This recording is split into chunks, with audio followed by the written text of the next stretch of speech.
Hey guys, Anthony here with a tutorial on how to use transitions in Motion Animation Pro.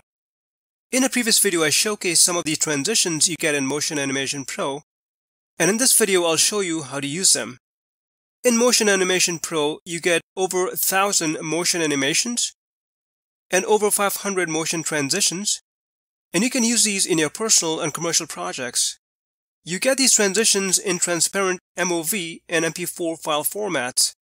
Ideally, I would recommend that you use the MOV format because they are transparent, but if you're on Windows and have issues using MOV files, you can use the MP4s instead.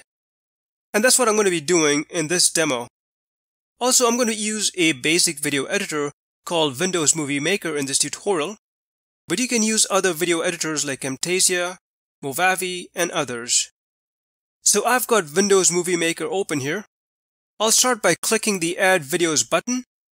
Next, we need to select the videos, and I'll select these three and click Open. So here are the three videos. Next, we need to add the transition MP4 file. So I'll click the Add Videos button again, and I'll select this transition and click Open. So here is a transition between the first and second clips. Next, I'll use the Ctrl-C to copy and Ctrl-V to paste the transition between the second and third clips like so. As you can see, here are the two transitions. Next, I'll place a playhead after the first clip and go to the Animations tab and choose the Crossfade animation. As you can see, it's applied it here. Next, I'll place a playhead on the next clip and apply the crossfade again.